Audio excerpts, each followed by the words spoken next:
आज के इस वीडियो में हम बात करेंगे कि जब दो या उससे ज्यादा रेजिस्टर्स को सीरीज या पैरेलल कॉम्बिनेशन में रखा जाता है तो उसका इक्विवेलेंट रेजिस्टेंस कितना होता है। ये एक बहुत इंपॉर्टेंट टॉपिक है। तो यहां पर बहुत सारे मुद्दे होंगे जो कि आपके मन में आ रहा होगा। सबसे पहला यह आपके मन में आ सकता है कि कॉम्बिनेशन ऑफ रेजिस्टर्स क्या होता है। इसी से आगे बढ़ते हुए हम ऐसे भी पूछ सकते हैं कि भाई सीरीज कॉम्बिनेशन क्या होता है, उसी तरह से पैरेलल कॉम्बिनेशन क्या होता है, और साथ ही साथ यह भी आपके मन में सवाल आ सकता है कि इक्विवेलेंट रेजिस्टेंस का मतलब क्या है। तो सबसे पहले चलिए देख लेते हैं कॉम्बिनेशन ऑफ रेजिस्टर्स हम किसे कहते हैं। अगर कहीं पर किसी सर्किट में एक से ज्यादा रेजिस्टर्स जुड़ा हुआ हो तो हम कह सकते हैं कि वो रेजिस्टर्स का कॉम्बिनेशन है। जैसे कि हो सकता है एक सर्किट है कुछ ऐसा, ये मान ले एक बैटरी है और यहां पर एक रेजिस्टर ऐसे जुड़ा हुआ है और उसके साथ एक और रेजिस्टर ऐसे जुड़ा हुआ है, ये एक सर्किट है, तो इसे हम कह सकते हैं ये कॉम्बिनेशन है। उसी तरह से मान ले कुछ कॉम्बिनेशन ऐसा भी हो सकता है, यहां पर रेजिस्टर है और रेजिस्टर कुछ ऐसा है, ये दोनों जुड़ गया और ये जाके वायर के साथ जुड़ा, तो ये भी एक कॉम्बिनेशन है। ये अलग तरह का कॉम्बिनेशन है, कॉम्प्लिकेटेड कॉम्बिनेशन है। कुछ ऐसा कॉम्बिनेशन भी हो सकता है, ये है रेजिस्टर और यहां से भी रेजिस्टर है, ये भी एक कॉम्बिनेशन हो सकता है। तो एक से ज्यादा रेजिस्टर है हर केस में, ये देखे रेजिस्टर्स है, तो हम कहते हैं ये है रेजिस्टर्स का कॉम्बिनेशन। अब आ जाते हैं सीरीज कॉम्बिनेशन हम किसे कहते हैं और पैरेलल कॉम्बिनेशन हम किसे कहते हैं। तो सबसे पहले बात करेंगे हम सीरीज कॉम्बिनेशन पे। देखिए, जब एक से ज्यादा रेजिस्टर्स कुछ ऐसे जुड़े हुए हो, मान ले ये सर्किट है, ये हो गया सर्किट और इसे बैटरी के साथ जोड़ देते हैं तो करंट फ्लो करेगा, बेहतर समझ में आएगा हमें चीजें। तो ये हो गया बैटरी, इसके साथ जुड़ा हुआ है रेजिस्टर्स कुछ ऐसे, ये हो गया सर्किट। तो हम एक से ज्यादा रेजिस्टर यूज करेंगे तो इसे मिटा देते हैं। तो सबसे पहले यहां पर एक रेजिस्टर जुड़ा हुआ है कुछ ऐसे और इसी के साथ एक और रेजिस्टर जुड़ा हुआ है कुछ ऐसे। ये दो अलग अलग रेजिस्टर्स कुछ ऐसे जुड़े हुए हैं कि एक के बाद दूसरा जुड़ा हुआ है। ये तो लेमन वाला सेंटेंस में मैं बता रहा था।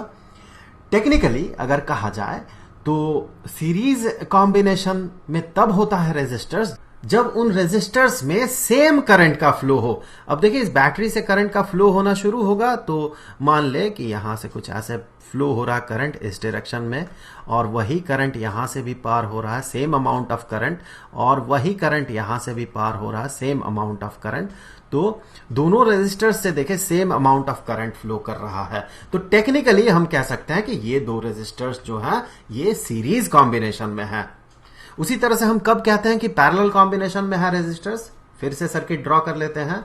ये हो गया सर्किट कुछ ऐसा, ये बैटरी के साथ जोड़ दिया हमने और यहां पर जो कॉम्बिनेशन होगा वो पैरेलल कॉम्बिनेशन होगा।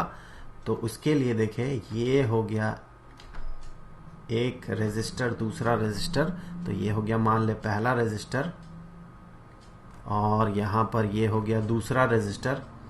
ये दोनों कुछ ऐसा जुड़ा हुआ है कि कसम नहीं खाया हुआ है कि दोनों से सेम करंट फ्लो करेगा। कर सकता है किसी सर्टेन केस में कर सकता है, लेकिन नॉट ऑलवेज, हमेशा नहीं। तो यहां पर इस कॉम्बिनेशन को हम पैरेलल कॉम्बिनेशन कहते हैं। लेमैन तरीके में अगर देखें तो देखें दोनों पैरेलल लाइन जैसा बिहेव कर रहे हैं। यहां पर ये दोनों पैरेलल लाइंस हैं, उन पैरेलल लाइंस पे जुड़े हुए हैं रेजिस्टर्स, तो ये पैरेलली जुड़ा हुआ है हम कह सकते हैं। तो ये तो हो गया लेमन वाला तरीका। अगर हम बात करें टेक्निकली तो दोनों रेजिस्टर्स का जो पोटेंशियल डिफरेंस होगा दोनों एंड का, वो पोटेंशियल डिफरेंस सेम होगा। कैसे सेम होगा? यहां पर दो पॉइंट्स मान लें, ये तो एक डेफिनेट पॉइंट है, ये भी एक डेफिनेट पॉइंट है। तो मान लें ये पॉइंट ए और ये पॉइंट बी। तो यहां पर जो वायर हम ड्रॉ करते हैं, इन वायर्स का रेजिस्टेंस बहुत कम होता है with respect to these resistors. इन रेजिस्टर्स के साथ अगर कंपेयर करें तो वायर का रेजिस्टेंस नेग्लिजिबल होता है, उसे हम इग्नोर कर देते हैं और मानते हैं कि इन वायर्स का रेजिस्टेंस है ही नहीं। तो जब ऐसी बात है तो ए से लेके अगर मैं आगे बढ़ूं यहां तक, मान ले A1 पॉइंट तक मैं आगे बढ़ रहा हूं, तो क्या पोटेंशियल का ड्रॉप होगा? पोटेंशियल घटेगा या बढ़ेगा? ऐसा कुछ होगा? नहीं होगा ना, रेजिस्टेंस ही नहीं है। V is equal to IR।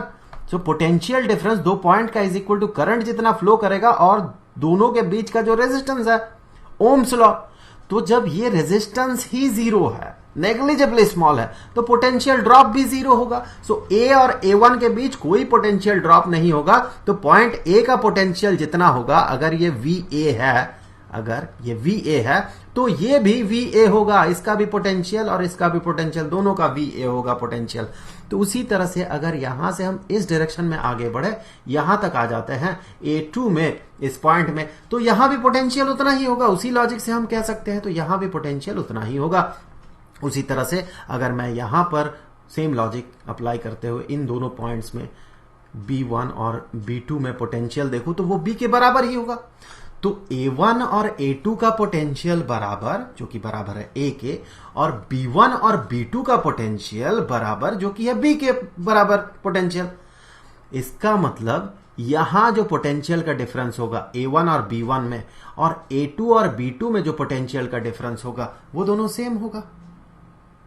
तो हम कह सकते हैं ये जो दो कंडक्टर्स है, ये कंडक्टर और ये कंडक्टर, इन दोनों के दोनों एंड्स में, ये देखिए एक एंड, ये हो गया दूसरा एंड, दो एंड्स में जो पोटेंशियल डिफरेंस होगा वो सेम होगा। तब हम कहते हैं दो रेजिस्टर्स जो है वो पैरेलल कॉम्बिनेशन में है। ये हो गया टेक्निकल टर्म। तो हमने दो टेक्निकल चीजें देखा। पहला कि सीरीज कॉम्बिनेशन कब होगा, जब दोनों या उससे ज्यादा भी हो सकता है, जब बहुत सारे रेजिस्टर से कॉम्बिनेशन में है और उन रेजिस्टर से same amount of current flow कर रहा है, तो हम कहेंगे कि वो सीरीज कॉम्बिनेशन में है। और अगर रेजिस्टर्स के एंड्स का जो पोटेंशियल डिफरेंस है वो सेम हो गया, तो हम कहेंगे वो हो गया पैरेलल कॉम्बिनेशन में। तो ये तो हो गया सीरीज कॉम्बिनेशन और पैरेलल कॉम्बिनेशन का टेक्निकल डेफिनेशन। अब हमें यह भी देखना है कि इक्विवेलेंट रेजिस्टेंस का मतलब क्या होता है। अब देखिए, इसी सर्किट में अगर मैं इन दो रेजिस्टर्स के बदले एक रेजिस्टर यूज करूं, कैसे कि सर्किट तो वही है, चलिए इसे कॉपी कर लेते हैं, सर्किट वही रहेगा, सर्किट में कोई चेंज नहीं होगा, लेकिन यहां से इन दो रेजिस्टर्स को हटा के मैं बीच में सिर्फ अगर एक रेजिस्टर दूं, एक रेजिस्टर ऐसा डालूं कि इस सर्किट में जो करंट का फ्लो है उसमें कोई चेंज ना हो, तो मैंने बीच में डाल दिया ये रेजिस्टर। तो करंट में कोई अगर चेंज ना हो, यहां जो करंट निकला I और यहां बैटरी के अंदर जो आ गया करंट I, ये करंट उतना ही रह जाए, हम कह सकते हैं सर्किट में उतना ही करंट का फ्लो हो, तो हम कहेंगे कि इन दोनों रेजिस्टर्स का इक्विवेलेंट रेजिस्टेंस है ये। तो उसी लॉजिक से यहां अगर मैं इसे कॉपी करके इसी सर्किट को यहां पर डालता हूं, तो सेकंड केस का इक्विवेलेंट रेजिस्टेंस कब होगा, जब यहां से करंट जो निकल रहा है बैटरी से, या फिर कहें सर्किट में जो करंट का फ्लो हो रहा है पूरे सर्किट में, वो इस केस में भी, सेकंड केस में भी उतना ही करंट का फ्लो हो, तो हम कहेंगे इन दोनों का इक्विवेलेंट रेजिस्टेंस है ये। यहां पर आप ये नहीं कह सकते कि यहां से जो करंट फ्लो किया और यहां से जो करंट फ्लो किया वो बराबर है और वो इसके बराबर होगा, ऐसा नहीं होगा, क्योंकि देखिए ये पैरेलल कॉम्बिनेशन में है, तो करंट यहां से स्प्लिट कर जाएगा। अगर I करंट मान ले 5 एम्पियर का करंट फ्लो कर रहा था, हो सकता है यहां से 3 एम्पियर पास हो, यहां से 2 एम्पियर पास हो। तो आप ये नहीं कह सकते हैं कि इक्विवेलेंट रेजिस्टेंस तब होगा इस केस में जब यहां से फ्लो हुआ करंट, इस रेजिस्टर से फ्लो हुआ करंट और इन रेजिस्टर से फ्लो हुआ करंट बराबर हो जाए, ऐसी बात नहीं है। सर्किट से फ्लो हुआ करंट बराबर होना चाहिए। तो सर्किट मतलब आप इसे इग्नोर कर दे, बाकी जो पार्ट है सर्किट का उसे कंसीडर कर ले, क्योंकि कंफ्यूजन तो यहीं पर होने वाला है ना, यहीं पर तो करंट स्प्लिट कर रहा, फिर जाके यहां जाके वापस जुड़ जा रहा करंट। तो इस पार्ट को इग्नोर करके देखें, तो सर्किट से जब करंट का फ्लो बराबर होगा, जिस रेजिस्टेंस के लिए वो होगा उसे हम कहते हैं इक्विवेलेंट रेजिस्टेंस। आगे बढ़ते हैं, उसके लिए इन रेजिस्टर्स का कुछ नाम दे देते हैं, इन रेजिस्टेंसेस का।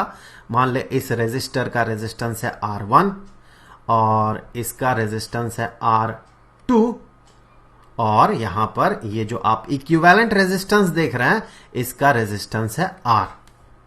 हमें ये पता लगाना है कि इस इक्विवेलेंट रेजिस्टेंस को हम R1 और R2 के टर्म में कैसे लिखेंगे, या फिर कहें दूसरे शब्दों में इस R का और R1 और R2 के बीच रिलेशन क्या है। तो मैं यहां आपको बता दूं ये रिलेशन बड़ा सिंपल है कि इस केस में पहला वाला जो केस है जो सीरीज कॉम्बिनेशन में है, यहां पर इक्विवेलेंट रेजिस्टेंस जो होता है ये इन दोनों रेजिस्टेंसेस का एल्जेब्रिक एडिशन होता है। हम कह सकते हैं R is equal to R1 plus R2। R1 और R2 को जोड़ दे तो आपको मिलेगा इक्विवेलेंट रेजिस्टेंस। चलिए इस पे हम आगे बात करेंगे ऐसा क्यों हो रहा है, इसके पीछे का इंट्यूशन क्या है और इसके पीछे का मैथमेटिक्स और फिजिक्स क्या है। तो सबसे पहले तो हम इंट्यूशन में बात करेंगे, उससे भी पहले मैं आपको बता दूं इस सेकंड केस में इक्विवेलेंट रेजिस्टेंस हम कैसे पता करते हैं। तो यहां भी इसी तरह से मैंने मान लिया कि ये इक्विवेलेंट रेजिस्टेंस R है और यहां पर पहला जो रेजिस्टर है उसका रेजिस्टेंस है R1 और दूसरा जो रेजिस्टर है उसी तरह से इसका रेजिस्टेंस है R2। इस केस में क्या होगा कि ये जो रेजिस्टेंस होगा इक्विवेलेंट रेजिस्टेंस R, इसका रेसिप्रोकल ये बराबर होगा उन दोनों रेजिस्टेंसेस के रेसिप्रोकल के एल्जेब्रिक एडिशन के। यहां इसे आपको याद रखना है। याद रखने के लिए शॉर्टकट भी मैं आपको बताऊंगा, इसके पीछे का इंट्यूशन भी बताऊंगा। अब यहां पर एक और मुद्दा है कि मान ले यहां एक और रेजिस्टर जुड़ गया कुछ यहां पर ऐसे जिसका रेजिस्टेंस है R3। तो यहां पर आप क्या करेंगे, ये जो इक्विवेलेंट रेजिस्टेंस होगा इस केस में कितना होगा, तो इस केस में इक्विवेलेंट रेजिस्टेंस जो होगा यहां सीधे आप R3 को पिछले केस की तरह जोड़ दे, एल्जेब्रिक एडिशन होगा। और यहां पर मान ले एक और रहता इस सर्किट में कुछ ऐसा, ये भी R3 मान ले, तो इस केस में आप क्या करते, इस केस में हम सीधा यहां जोड़ देते 1/R3। तो इसी तरह से अगर 4 रहे तो भी आप पता लगा सकते हैं, 4 रेजिस्टर्स रहे, 5 रहे, 10 रहे, कितना भी रह जाए आप पता लगा सकते हैं। अब आते हैं इंट्यूशन पे कि इस केस में ये सीधा जुड़ गया, इस केस में उनका रेसिप्रोकल्स जुड़ा और उसका रेसिप्रोकल बन गया, ऐसा क्यों है। यहां पर सीधा जुड़ने का मतलब क्या है, सबसे पहले इसे समझने का कोशिश करें कि मान ले 2 रेजिस्टर्स हैं, एक का रेजिस्टेंस है यहां पर 3 ओहम और दूसरे का 2 ओहम, तो इक्विवेलेंट रेजिस्टेंस कितना बन जाएगा, 5 ओहम बन जाएगा ये। तो ऐसा क्यों है कि इक्विवेलेंट रेजिस्टेंस बढ़ रहा है, बढ़ ही रहा है ना। एक का अगर 3 होगा दूसरे का 2 होगा और इक्विवेलेंट 5 होगा तो बढ़ गया रेजिस्टेंस। और इसी केस में वो वाला एग्जांपल अगर कंसीडर करें, थोड़ा इजी एग्जांपल मैं कंसीडर कर रहा हूं, तो यहां पर मान ले कि रेजिस्टेंस है 12 ओहम का और ये है 6 ओहम का।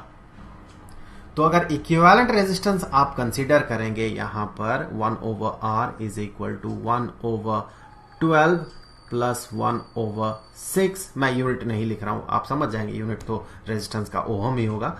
तो इसे आप इवैल्यूएट करें तो आप पाएंगे ये कुछ इतना होगा, ये कुछ होगा 3/12, आप इवैल्यूएट करें तो ये बन जाएगा 1/4। तो 1/R इज इक्वल टू 1/4, तो हम कह सकते हैं R is equal to 4। Equivalent resistance जो है वो घट गया, 12 था 6 था, इक्विवेलेंट रेजिस्टेंस कम हो गया, 4 हो गया। पिछले केस में ऐसा नहीं हुआ था, सीरीज कॉम्बिनेशन में क्या हुआ था, ये 3 था ओहम, ये 2 ओहम का था, ये बन गया 5 ओहम, बढ़ गया था।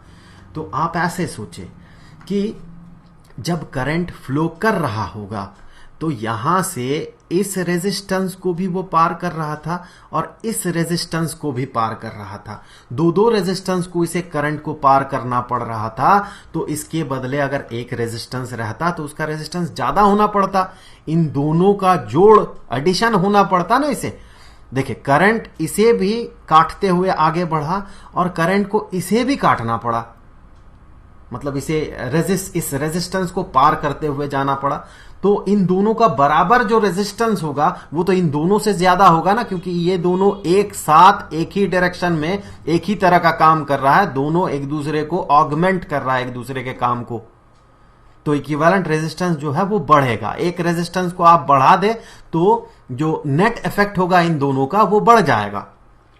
लेकिन दूसरे केस में क्या हो रहा है, इस पैरेलल कॉम्बिनेशन में क्या हो रहा है, देखिए इस सर्किट को अगर इस पार्ट को मैं थोड़ा बड़ा ड्रॉ करूं फिर से, ये एक है रेजिस्टेंस और उसी तरह से ये दूसरा रेजिस्टेंस है और करंट कुछ ऐसे फ्लो कर रहा है, मान लीजिए ये बैटरी है। तो करंट कुछ इस डायरेक्शन में फ्लो कर रहा है। हो क्या रहा है, करंट हो जा रहा है स्प्लिट, करंट थोड़ा सा इधर से भी जा रहा और बाकी इधर से जा रहा। तो यहां पर इक्विवेलेंट रेजिस्टेंस देखें इन दोनों का जो होगा, ये अगर अकेला रहता तो 12 ओहम जैसा काम करता, ये अकेला रहता तो 6 ओहम जैसा काम करता। मान ले सिर्फ इसी को पार करना होता करंट को, तो 6 ओहम पार करना होता, यहां सिर्फ इसी को पार करना होता तो 12 ओहम पार करना होता। लेकिन जैसे ही दोनों को पार कर रहा है करंट, तो करंट तो स्प्लिट कर जा रहा है। जो रेजिस्टेंस है आधा यहां से पार कर रहा, आधा नहीं, मतलब मैं ऐसे ही कह रहा हूं आधा, वो टेक्निकली हमें पता लगाना पड़ता है कितना। तो कुछ यहां से पार हो रहा है और कुछ यहां से पार हो रहा है। तो आप सोचिए अगर बहुत ज्यादा भीड़ हो, आप 2 रास्ते आपको मिल गए, आप बहुत सारे लोग एक रोड से पार हो रहे हैं, रोड जितना लंबा होगा, इस केस में देखिए रोड को हमने लंबा किया, दो को जोड़ दिया, तो रोड जितना लंबा होगा आपको पार करने में उतना ज्यादा कष्ट होगा। और यहीं पर अगर आप एक पतला रोड से जा रहे हैं और रोड 2 पार्ट में स्प्लिट हो गया और वही भीड़ वही हुजूम अगर आप पार हो रहे हैं, तो जब पार करेंगे उस स्प्लिट रोड से तो आपको कष्ट कम होगा, क्योंकि आपको ज्यादा जगह मिल गया पार होने के लिए। इसी तरह का कुछ केस होता है, नॉट एग्जैक्टली पर याद रखने के लिए ठीक है। ये तो था इंट्यूशन। आप इसे याद कैसे रखेंगे कि कब सीधा जुड़ जाएगा और कब ऐसे रेसिप्रोकल में जुड़ेगा। तो मैं फिर से आपको बता दूं, आप सिर्फ इसे याद रखें, इसे कि सीरीज कॉम्बिनेशन में जुड़ता है तो पैरेलल कॉम्बिनेशन में उल्टा जुड़ेगा। अब क्या करना है हमें, अब इसे मैथमेटिकली प्रूफ करना है। तो सबसे पहले हम चूज करेंगे सीरीज कॉम्बिनेशन को और हम प्रूफ करेंगे इसे।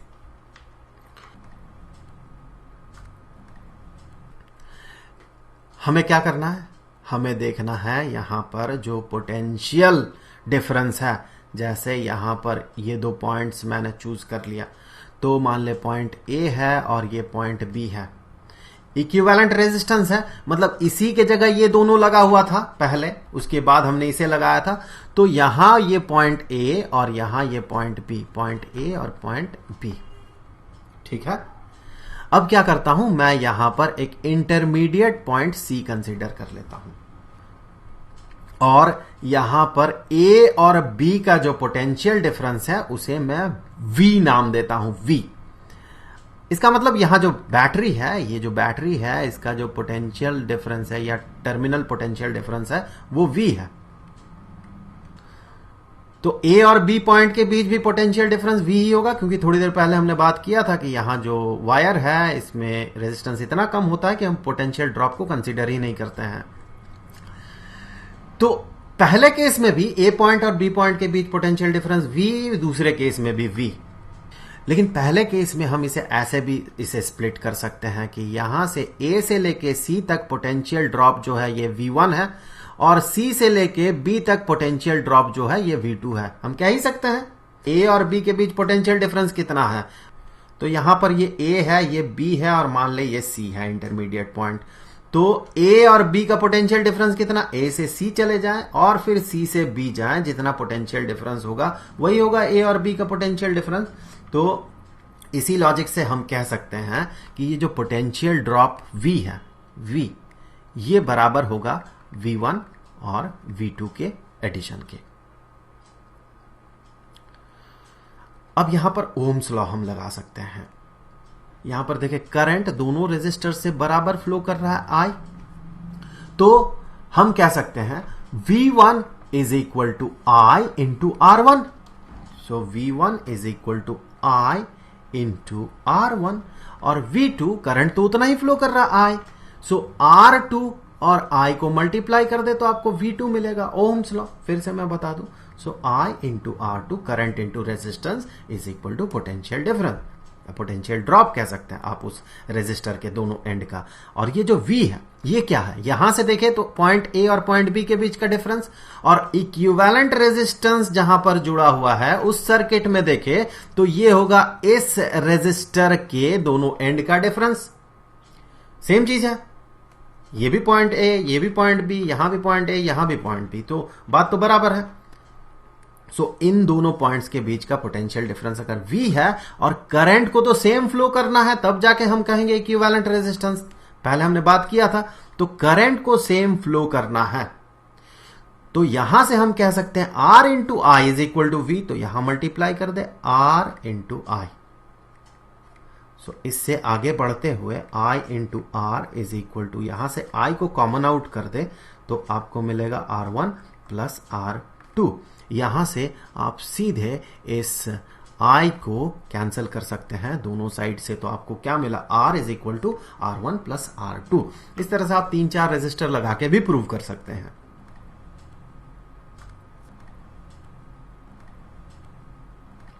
अगला मुद्दा हमारा यहां पर है, दूसरा वाला को प्रूव करना है, तो उसके लिए क्या करेंगे, उसके लिए देखें हमें कंसीडर क्या करना है, करंट का जो फ्लो हो रहा है, यहां I सर्किट में करंट का फ्लो हो रहा, तो यहां से यही करंट एक पार्ट यहां टूट जाएगा और ये बन जाएगा I1। ये क्लियर नहीं दिख रहा तो मैं इस फिगर में ड्रॉ कर रहा हूं। सो सर्किट से करंट का फ्लो हुआ I पूरे सर्किट में, सो I करंट का फ्लो हो रहा, इस पॉइंट में आके ये स्प्लिट कर रहा है, स्प्लिट करके एक पार्ट बन गया I1 और दूसरा पार्ट बन गया I2। तो कॉमन सेंस से आप कह सकते हैं I टूटा दो पार्ट में, I1 और I2 में, तो I is equal to I1 plus I2। आगे चल के हम किरचॉफ्स जंक्शन रूल पढ़ेंगे, उसमें हम ये समझ पाएंगे कि ऐसा क्यों हो रहा है। तो फिलहाल के लिए अपना जो कॉमन सेंस है उसे यूज करें और देखें कि ये ऐसा होता है, यही करंट स्प्लिट किया दो पार्ट में, तो I1 plus I2 is equal to I। और यहां पर पहला वाला का रेजिस्टेंस क्या था, पहला वाला का रेजिस्टेंस था R1 और दूसरे वाला का रेजिस्टेंस था R2। दोनों के बीच जो पोटेंशियल डिफरेंस है वो याद रखें, वो सेम था, हमने बात किया था इससे पहले। तो यहां अगर पॉइंट ए और पॉइंट बी मैं कंसीडर कर रहा हूं, पोटेंशियल डिफरेंस अगर V है, तो यहां ये पॉइंट ए और ये पॉइंट बी, इन दोनों के बीच का पोटेंशियल डिफरेंस सेम होगा और वो V होगा। तो यहां भी मैंने यही माना था कि बैटरी का जो टर्मिनल पोटेंशियल डिफरेंस है वो V है, तो इस केस में भी ये V होगा। अब जैसे कि हमने थोड़ी देर पहले बात किया था कि यहां पर जो करंट होगा सर्किट से फ्लो किया, ये बराबर होगा I1 और I2 के जोड़ के। तो देखिए, याद रखें, प्रूव करने के लिए हम क्या कर रहे हैं, पहला लाइन हमारा क्या हो रहा है, हम किसी दो क्वांटिटीज को जोड़ रहे हैं और एक क्वांटिटी बना रहे हैं। ये पहला लाइन है आपका, इसी से आप प्रूव कर सकते हैं। सिर्फ इसे याद रखें, आप इसे मैथमेटिकली प्रूव कर सकते हैं। अब क्या है, ये I1 किसके बराबर होगा, देखिए पोटेंशियल डिफरेंस R1 के दोनों साइड में कितना है, हमने बात किया था पोटेंशियल डिफरेंस वही होगा जितना पॉइंट ए और पॉइंट बी के बीच होगा, और हमने मान लिया पॉइंट ए और पॉइंट बी के बीच का पोटेंशियल डिफरेंस जो है ये V है। तो ए और बी के बीच का पोटेंशियल डिफरेंस अगर V हो तो हम मान सकते हैं इस पॉइंट का और इस पॉइंट का पोटेंशियल डिफरेंस V है। और R1 रेजिस्टर से करंट फ्लो कर रहा है I1, तो फिर ओहम्स लॉ से जैसे कि हमें पता है V is equal to I R, हमें क्या पता लगाना है, हमें इस I को, करंट को पोटेंशियल डिफरेंस और रेजिस्टेंस के टर्म में लिखना है, तो हम कहेंगे I is equal to V divided by R। देखिए, हम कैपिटल लेटर भी लिखते हैं करंट को I और स्मॉल लेटर भी लिखते हैं, कंफ्यूज ना हो जाए। चलिए मैं स्मॉल लेटर ही लिख देता हूं, यहां पर I करंट है, तो potential difference divided by resistance is equal to current. तो उसी फॉर्मूला को हम यहां पर पुट करेंगे। I1 पहला वाला करंट है जो कि यहां से फ्लो कर रहा है, तो यहां हम कहेंगे V जो कि पोटेंशियल डिफरेंस होगा इस रेजिस्टर के दोनों एंड का, डिवाइडेड बाय इसका जो रेजिस्टेंस है R1, plus V divided by R2। Second case में भी इसके भी दोनों एंड का जो पोटेंशियल डिफरेंस है वो पॉइंट ए और पॉइंट बी के बीच का ही होगा, इससे पहले हमने बात किया इस पे काफी। और ये जो रेजिस्टेंस है ये है R2 का, तो potential difference divided by resistance is equal to current जो कि I2 इससे फ्लो कर रहा है। और ये करंट I, इसे इस सर्किट के सेंस में ना देखे, इसके रेस्पेक्ट में ना देखे, इसके रेस्पेक्ट में देखे। पिछले केस में भी हमने यही किया था, ये पोटेंशियल डिफरेंस जो था इसे हमने इस सर्किट के रेस्पेक्ट में देखा था और इन दोनों को हमें इस सर्किट के रेस्पेक्ट में देखना पड़ा। यहां भी हम वही कर रहे हैं, I1 और I2 को इसके रेस्पेक्ट में हम देख रहे हैं, देखना ही होगा उसी के रेस्पेक्ट में, और इसके रेस्पेक्ट में हम इसे कंसीडर करेंगे करंट I। करंट I को कैसे देखेंगे हम, ये करंट आई, रेजिस्टेंस आर है, दोनों के बीच का पोटेंशियल डिफरेंस, दोनों एंड के बीच का पोटेंशियल डिफरेंस वी है। सो हम यहां पर कहेंगे ये होगा वी डिवाइडेड बाई आर। तो यहां से अगर आप v को कॉमन आउट करते हैं तो ये v यहां से कॉमन आउट हो जाएगा और कैंसिल हो जाएगा। So 1 over r is equal to 1 over r1 plus 1 over r2। मैं यहां फ्रेश लिख दे रहा हूं 1 over r is equal to 1 over r1 plus 1 over r2। तो ये हो गया इसका मैथमेटिकल प्रूफ। तो फिलहाल के लिए इस वीडियो में इतना ही। आगे के वीडियोस में हम बात करेंगे किस तरह से हम तरह तरह